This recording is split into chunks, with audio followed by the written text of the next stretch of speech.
Okay, let's talk about PED use and injury prevalence. PED meaning performance enhancing drugs, alright? And in this, we are kind of looking at cases like this, or we can have this conversation in light of these cases. Meaning that we have people who are using PEDs getting injured here while doing warm-up weights. Tendons coming off the bone, alright? With warm-up weights. Not using weights, which you could say that is then just absurd strength due to the steroid use, alright? But getting injured using just light weights. You know, this points to the reality that something in this PED use can degrade the tendons, can cause them to become weaker and not just stronger or not do anything and just give you muscle strength, as is the usual narrative around this topic. Like the usual narrative here is that people who use PEDs get injured because their muscles get so strong that the tendons cannot keep up. But these kind of cases kind of contradict that, being the only explanation. Like we have the Column 1 Mogor, who just gets injured by climbing. We have the Jo Linder, who tears his bicep while doing a bicep pose. Alright? Then we have the Jerry Ward, the BIOS 3 guy, who tore his pec and lat while doing normal gym training. Meaning not super heavy weights. Like this is the framework under which we are taking a look at this topic, alright? Knowing that these cases exist, that giving us suspicion to think that something in the PED use can cause tendons to actually become weaker.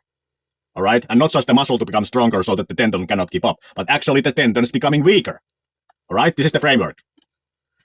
So, here are my 3 points regarding this, what I want to go over. So firstly, we have this study. Alright? Here, this study. And in this study, it states the following.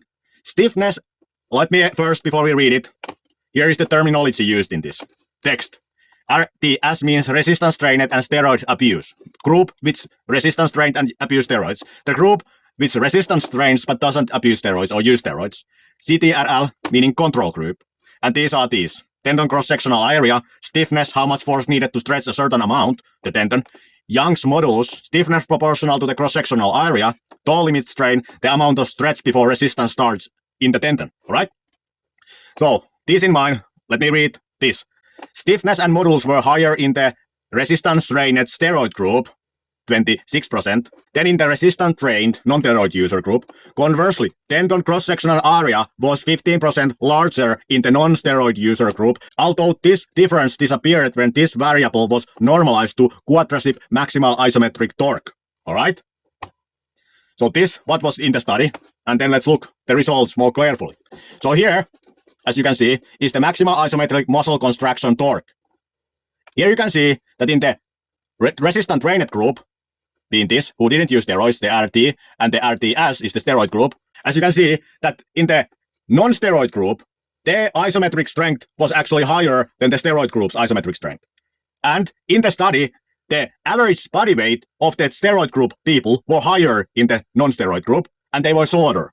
So that could indicate that they should be stronger, but they weren't, alright? They were weaker. The maximal isometric muscle contraction torque was weaker than with the natural lifters, alright? Then, tendon cross-sectional area. Again, you can observe that the non-steroid users had bigger cross-sectional tendon area than the steroid users, meaning that the tendons were thicker. They were stronger isometrically than the steroid group, and the tendon cross-sectional area was greater than in the steroid group, alright? But then the stiffness, alright? Here is the stiffness. And these are not in proportion, meaning the red pillar is proportional to the other red pillar, and the blue pillar is proportional to the other blue pillar, but the red pillar and the blue pillar are not proportional to each other, alright? But here, you can see that the steroid group had the greatest stiffness, alright? Their stiffness was bigger than in the natural regarding their tendons, alright? So from this, it appears that the steroid users, the tendon is like a string, whereas with the natural, the tendon is like a thick rubber band, alright? This tells us nothing about the maximal load-bearing capacity of these tendons. Stiffness does not mean the maximal load-bearing capacity. Nothing in this gives us objective data when does the tendon snap, alright? But note that the natural did have thicker tendons, but they were also stronger, alright? Then, couple of points here. You can read this if you want, but the takeaway here is that note that if you have thin tendons, but you are also weak, then somebody could consider that to be okay, since now you are so weak that you cannot injure your thin tendons, all right?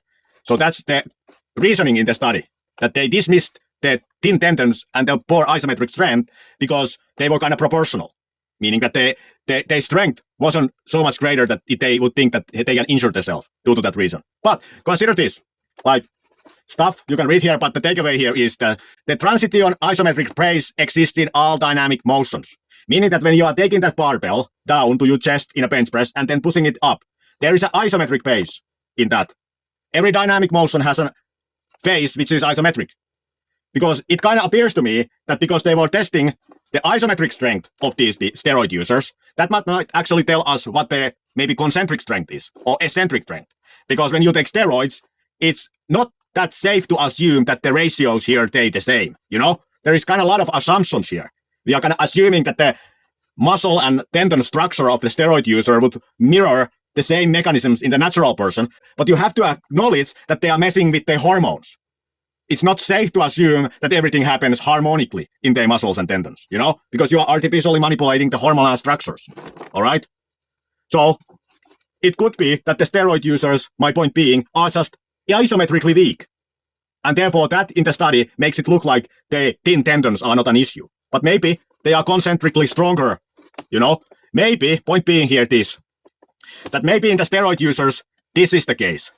Or this, meaning then that if they do heavy eccentrics, note that in the eccentrics, the muscle is able to produce more force than in the isometric. So that might lead to an injury then in a steroid user, if this proportion is messed up also in the steroid user, which then might be an issue if you have thin tendons, all right? So, this kind of information, to me it was kind of interesting that they had thinner tendons, even though the tendons will differ, meaning then that the relationship is kind of comparing a thin rope to a thick rubber band. Yes, the rope is stiff.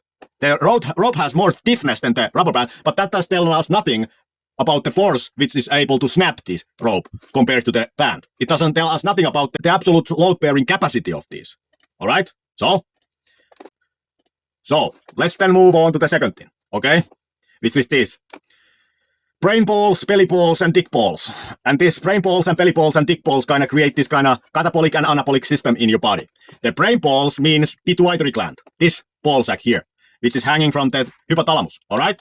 And the belly balls being the kidneys and the adrenal gland, which is sitting on top of the kidneys, all right? And the dick balls being dick balls, all right? So let's now understand this system, all right? So here in this is illustrated the hypothalamic pituitary adrenal axis and the hypothalamus pituitary testes axis, all right? And these are the namings of these things. This gonadotropin releasing hormone, this luteinizing hormone, follicle stimulating hormone, corticosteroid releasing hormone, androcorticosteroid hormone, all right? These being relating to these signal hormones, all right? And these being here. So this above system is the hypothalamus pituitary testes axis, and this lower here is the hypothalamic pituitary adrenal axis, all right? So let's now understand these systems which happen and which are kind of messed with when you take PEDs. You are disturbing these systems, all right? Let's understand how you are disturbing these systems, all right? So the system starts from the hypothalamus. And from the hypothalamus, the signal is sent. Gonadotropin releasing hormone, this is sent to the pituitary, to the brain ball sac, all right? And from the pituitary, the luteinizing hormone and the follicle stimulating hormone is sent to the testicles, all right? And this then triggers in the testicles the following process, all right? And the process, before this process has even started, your liver were in the doing some work here, and the liver produced very low density lipoprotein and high density lipoprotein, and the very low density lipoprotein outside the liver converted into intermediate density lipoprotein, all right? And then note that the X here means reaction, meaning that you had the very low density lipoprotein coming out of the liver, and then there was a reaction, and this reaction, the X, converted it to intermediate density lipoprotein. Then this intermediate density lipoprotein converted into low density lipoprotein, LDL cholesterol, all right? And that is then taken to the testicles. And from that is produced pregnenolone, all right? And from pregnenolone, we're skipping these, because these happen a little bit in the testicles, but this is mostly about the adrenal gland process. All right, here is the better summary before we go into detail. Here is the process of these things which happen from the cholesterol, all right? In the adrenal gland, two final products are produced, aldosterone and cortisol. Not saying that the other things wouldn't do anything.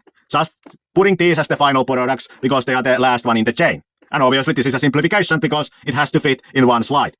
Then in the testicles, the LDL, the cholesterol, with this process is made into testosterone. Testosterone not being the final product, but because it is the main product, we are categorizing it here as the final product 3. So in this system, 3 final products, and this branch happens in the adrenal gland, and this branch happens in the testicles. All right? Returning to the topic. So note that this yellow branch is the branch which mainly happens in the adrenal gland, little bit here in the testicles, so we are skipping it. So pregnenolone is then converted into 17-alpha-hydroxypregnenolone. And this one is then converted in the testicles. Note that the axes are inside the testicle box. So this happens in the testicles. Is converted then into dehydroepiandrosterone, DHEA. Keep this thing in mind. We are going to return to it later. Then this DHEA is converted into androstenedione A4. All right? And here are the little bit more about how they convert. But anyways, then, as you can see, these colors, these dark colors, this is the estrogen system, which happens outside the testicle from androstenedione, all right? But then inside the testicles, the process continues, and from this A4 is produced testosterone, all right?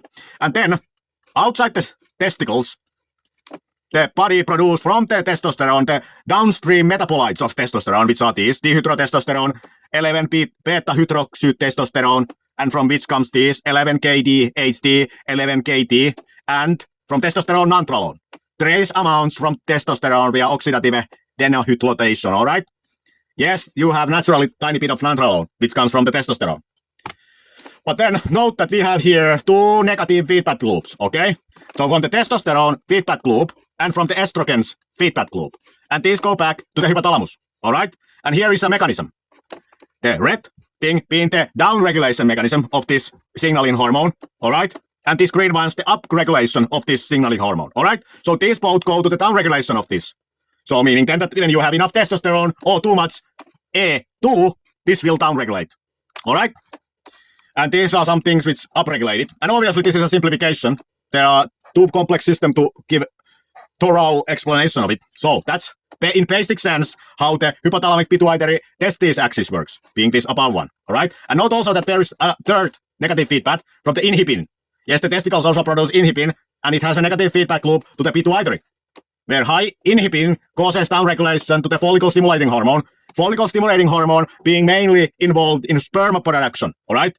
So it's mainly about sperm production, okay? Then let's take a look about then the hypothalamic pituitary adrenaline axis, very shortly. So there comes CRH being corticosteroid releasing hormone, all right? That then goes to the pituitary, from which comes ACTH, which is androcorticosteroid hormone, all right? And that then sends the signal to the adrenal gland to start producing these, all right? And again, this takes the same raw material as the testicles. From the liver, from the very low density lipoprotein through the intermediate density lipoprotein, all the way to the low density lipoprotein, this crosses, and the other one comes here, all right? So from this is produced then in the adrenal gland, pregnenolone, and this yellow is again the thing that mainly happens in the testicles, but it little bit happens in the adrenal gland too, all right? Little bit, all right? But then what mainly happens is that from the pregnenolone is produced progesterone, and then these 2 branches happen here. From this prog is produced 11-pregoglycosterone, from this corticosterone, from that aldosterone, and then from the other branch, 11-dexocorticol and then cortisol, all right? And then it also produces adrenaline, epinephrine, all right? And these epinephrine and cortisol are involved in a negative feedback loop, which goes back to the hypothalamus, in which high adrenaline and cortisol trigger the downregulation of this mechanism. And these kind of upregulated in normal situations, all right? So this is the basic idea what happens in a normally functioning system. So now we are going to consider the situation in which you just take testosterone, all right? And how it affects this system, all right? So note that from the testosterone, in its downstream metabolites, there is again estradiol and estrone. These being estrogens, all right? Estrogen 1, estrogen 2, all right? They can come from this A4, but they can also come from testosterone, all right? So if you take a high quantities of testosterone, all of these can come out of it, all right? But also, it will trigger this negative feedback loop, which will downregulate this gonadotropin releasing hormone, which will then downregulate the luteinizing hormone, which will shut down this production there, you know? So what happens from the fact that this system is shut down is that no longer testosterone is being produced, which then means that the things which came before testosterone are not also produced. Meaning, for example, this 17-alpha-hydroxypregnenolone is not produced, ever. Neither the dehydroepiandrosterone is never produced, because this is shut down. You are just taking testosterone, and these cannot come from testosterone. Only these can come from testosterone, alright? In simplistic term, I get that there are a lot more things going on, and this doesn't have everything, but to give you a general idea. And note also that because these are downregulated, that means that you will have low levels of these also. Meaning then, that if they do anything other than work in this signaling system as signaling these, meaning they have some type of a nervous system double function, you lose that function, because you need no longer have these, because they are now chronically downregulated, alright? And note here also one thing about this catabolic system. It not totally being catabolic, as I state here, that this branch is electrolyte and water balance process, and this is catabolic and anti-inflammatory process, alright? So note that the adrenal gland processes are more complicated than the testicle processes, meaning that the testicle processes are kind of anabolic only, whereas the adrenal gland processes are kind of multifactorial. But anyways, the point being here that from the high cortisol, you see that this arrow continues and it goes here and it plugs into this, meaning that there is interaction between these two processes. They are not totally separated, alright? They signal between each other, meaning that the negative feedback loops kind of trigger each other's. Alright? So consider also this reality when we move forward. Then, here are the possibility issues, alright? In the presence of exogenous testosterone, these can be converted from testosterone in the downstream metabolites. These coming from the testosterone. So you can end up with high amount of these, alright? The arrow here means that you might have high amount of these. Also, can be converted from testosterone upstream regulation, meaning these were things which came before testosterone in the testicle production. And not here with the estrogens. If you take testosterone alone, you might end up with high levels of estrogens. If you take testosterone with the estrogen blockers, you might end up with low levels of estrogens. Alright? And then you might also end up with high levels on androstenedione. Alright? Because it can also come from these. Then, can't be converted from testosterone. These, you might end up with low amounts. And therefore, if these are important, you are lacking these. It might cause issues. Other changes. Due to chronic negative feedback activation, you might end up with low levels of these being the signaling substances which regulated the things to start the testosterone production. Alright? So here I am just narrowing to these. So we are taking them and kind of looking them closer. What these things might cause regarding our topic, which was injury prevalence in PED use. Alright? We are not looking this as broadly as might own want regarding all neurological issues. We are kind of skipping those aside. We are just talking about the injury prevalence, alright? So, regarding the estrogens, if you go and look this up, alright? There, if you're summarizing the findings, high estrogen bad for collagen, low estrogen is bad for collagen, just right estrogen good for collagen, alright? So, estrogens are a very tricky thing, because if you have too much of it, it's bad for collagen. Tendons being mostly relying on collagen synthesis, being the idea here. And if you have low amounts of it, it's also bad for collagen. If you take too much estrogen blocker, it's again bad for collagen. So it's very tricky situation regarding testosterone usage and estrogens. Then, can't be converted from testosterone. This. Yes, I found information on it. Why it might be interesting. Here, go look this up. A orally bioavailable synthetic androsteno inhibits collagen-induced arthritis in the mouse. Androsteno hormones as regulators of regulatory T cells. Alright, let's read a little section from this. To our knowledge, this is probably the first study to report that orally bioavailable synthetic analogs of DHA can ameliorate ongoing disease in a CAI mouse model with relevance to rheumatoid arthritis. Alright? So, high levels of these are good regarding arthritis mitigation, meaning then that low levels of these can cause arthritis, joint pain, and therefore tendon issues and joint issues. Alright? So, note that from this we get two suspects, estrogens and DHA. Alright? DHA being connected to arthritis and estrogens to collagen degradation. Alright? And then from this we got that for some reason the steroid users who were heavier than the non-steroid users, more body mass, and also sorer than the non-steroid users, had thinner tendons and poorer isometric strength. which might be an issue because you need isometric strength even in dynamic motions, because there is the isometric phase at the end of any dynamic motion, as well as you still might need higher force production in the eccentric motion of the dynamic motion, all right? So it could be that steroid use just throws off the isometric, eccentric, and concentric strength ratios somehow, and that's why they appeared weaker, but the objective reality was that the tendons both stiffer and thinner. All right, then last point, chronic ambipolism and tendon catabolism, all right? What I mean by this is this. What happens if catabolism and anabolism are chronically high? All right? Note that when you take testosterone, your body is in a constant anabolic state. But what if then this adrenaline gland activity is also then chronically high, producing high amounts of cortisol all the time? Meaning then now you have anabolic process running together with the catabolic process, chronically, all right? So let's consider what might happen now. So from the anabolic process, the anabolism protects the muscles, all right? It forbids the body to consume the muscle in the catabolism, all right? But the catabolism still requires amino acids. So where are those amino acids then coming from, if not from the muscle?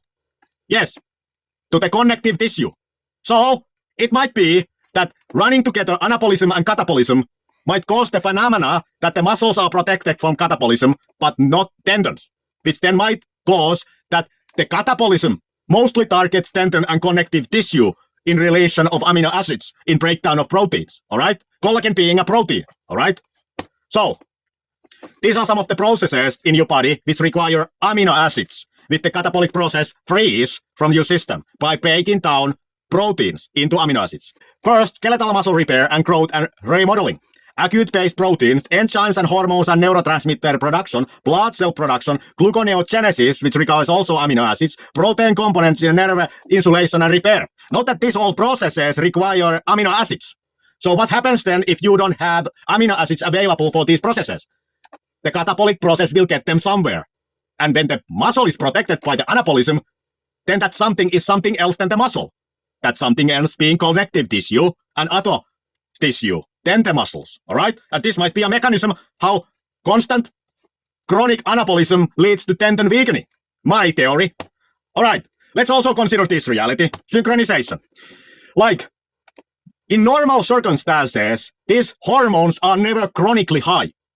Your body produces these hormones in a pulsation motion.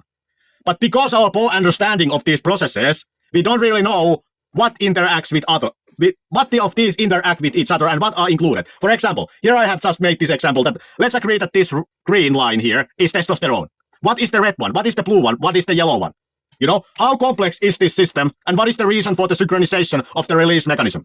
All right? Now when you take steroids, you are making the testosterone chronically high. All right? Note that there might be a reason why these are synchronized. Let's take an example. Traffic lights. Note that if we take this same analog to traffic lights, when you take testosterone, you are basically making one of the traffic lights chronically green, all right? Which might then bother the processes which require that this would pulsate, meaning that not always this car can go, you know? So you are disrupting this synchronization process. The pulsation is evidence for the pulsation being synchronization. Evidence for synchronization of the processes, which you are now disrupting, all right? So you might be just thinking that more is better, but because they pulsate, more should look like pulsation in optimal case and not chronically high, all right? So note that these all need amino acids, and because the muscle is protected, where are then they gonna get these amino acids, all right? Like you might think that you are eating protein during the day, okay, so these can get amino acids from the protein that you are eating. Okay, fine. Then what if you have 2 hours a week catabolism running so that you forgot to eat? Where is the protein coming from these? Because you have chronically high anabolism which always protects it coming from the muscle. Note that if there is even a tiny window of time in your weekly program in which you don't give the body food which gives the amino acids, where is the amino acids then coming to these? You know, it might be a ticking time bomb when this is eating the tendons and connective tissue, this catabolic process, when the muscle is protected to the anabolism, all right?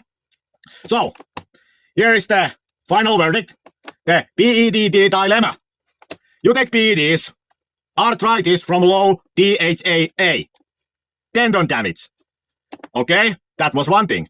You take PEDs and you don't take estrogen blockers. Collagen degradation due to high estrogen, tendon damage. You take PEDs, you take estrogen blockers. Collagen damage due to low estrogen, tendon damage. Then you take PEDs and you don't take cortisol blockers, tendon catabolism, tendon damage. Then you take PEDs and you do take cortisol blockers, inflammation boiled up, tendon damage. Because note that the cortisol is multifactorial. It also regulates the catabolism as well as the inflammation. Meaning that if you totally block cortisol, it will lead to increased inflammation, which might then lead to tendon damage. So note that the PED's dilemma here, all roads leads to tendon damage. So here is the reality. Options with the PED use. You have a team of doctors which solve all these issues for you, which might cost a lot of money. Or, option 2, you suffer in silence. Or, you get injured and stop everything. Alright? So, this is why you don't use PEDs, because you cannot afford the team of doctors. In which case you have options to suffer from silence or get injured and stop everything and never enjoy any activities because you are injured for life. Okay? That's all. Like the video, subscribe. Bye!